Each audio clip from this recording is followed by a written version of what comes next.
Good day everyone, it's Defrosses, and this time I have a simple question. Do you enjoy the smell of corn? Prosperity?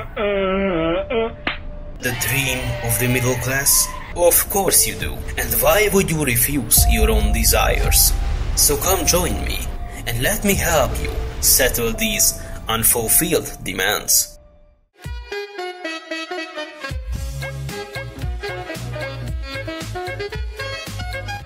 It'll make you feel swell. Undermine takes place under the Soviet regime, where your neighbor forcefully invited the KGB agents into your homestead. You and your husband were deemed to be convinced from your ways. The reasons are above middle-class understanding. Well, not to worry, you and the endless supply of the impoverished, instead of dealing with unimportant things like free speech and rights, you get to be an upstanding part of society and take a tour to the caves with high unexplainable mortality rates to meet Arcanos the Archmage, who wants you to delve down through the levels to uncover the mystery of what's causing the underground remorse, and with the journal by your side, you'll be sent off to explore the mines. Undermine is an action roguelike adventure game with RPG elements similar to Binding of Isaac and Enter the Gungeon. It's also a game I enjoyed almost every minute of it. Well, almost. Aside from your story mission is to collect as many gold as you can and meet the residents of the underworld, who are unfortunately really sick, and the only viable cure is shock therapy, intense heat exposure, and assisted suicide by an iron bar. The music in the game is nice and dramatic where it needs to be. The visuals are pixel-oriented but still has its own decent charm to it, and it won't distract you from the gameplay. But before gameplay, we have to talk about mechanics. Throughout your adventures, you'll use your trusty pickaxe to attack in 4 directions, with melee attacks, and this could lead, and will lead, to stupid misses.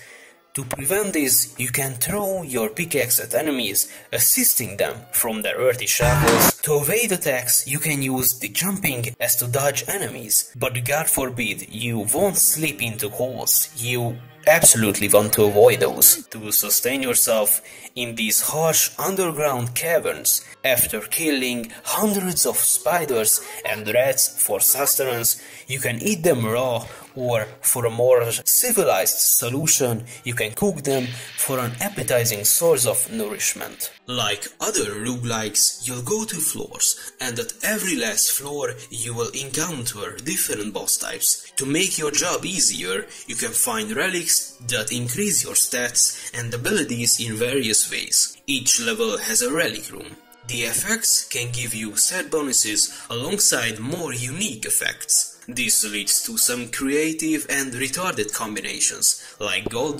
duplication to the point where your game crashes. Also, you will encounter event rooms, where you can satisfy your gambling addiction. And in addition, you can meet and help entities, and in exchange, they will provide a kind of shop for you. You can also talk with the shopkeeper pilfers you meet in the mines, who will offer you a special exclusive permit for most of your life savings that works as a membership card in their loyalty program. Speaking of pilfers, like a professional shipment and delivery company who can and will take gold, what they deem to be free property, appear whenever they smell gold you left hanging around, and rapidly run away with that shiny rock with the promise to create a more equal society, regulated accesses for free market, and improved living standards for the competent working class. However, if you want to torture yourself even more, you can use the blessing curse system, where you can pick a blessing but also take a curse as well. Between levels, you can meet Shogul to make a deal to get legendary items in exchange for more curses. To be perfectly honest, the drawbacks you get from curses most of the time won't worth it. But if you like high risk reward game styles, this can be exploited to get insane bonuses in the long run. Another way is to improve yourself permanently is to spend gold on upgrades from Wayland the blacksmith, who keeps telling you about his long lost sister. You know Wayland? Maybe she left you because you didn't listen to her. You don't even remember. You've been here for decades picking up mushrooms to numb the pain by inhaling them. You damn gameplay. As mentioned, you are playing as a peasant, a low-life skunk, and the game makes sure to remind you about it in every chance it has. The story beats you down senseless instead of building you up.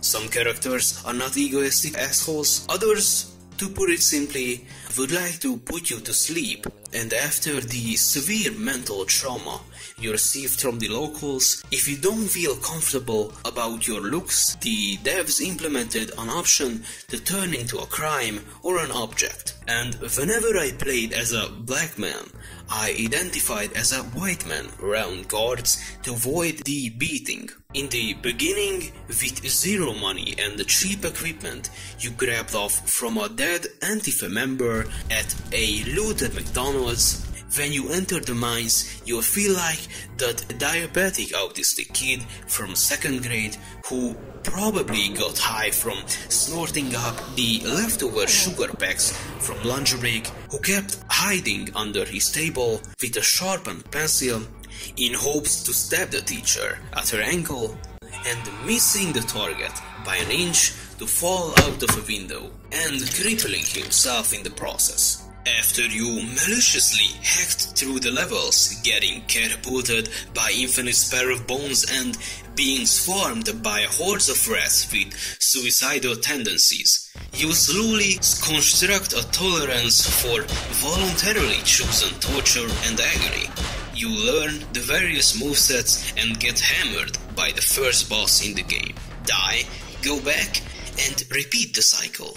Naturally, you'll get better at it, and the game will hate you for that. The more you get deeper in the mines, the deeper your psychological damage will be. Instead of rats and flies, the game will send stone dragons and assassins who can and will stab inside, between your side.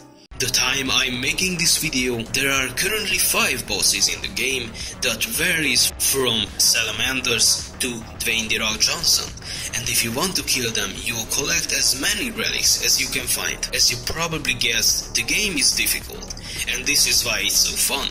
The whole game was developed by Thorium, a handful of people sharing their passion for gaming to create this charming torture fest. As of right now, with a somewhat limited late game progression problems and balancing issues, the game is still amazing.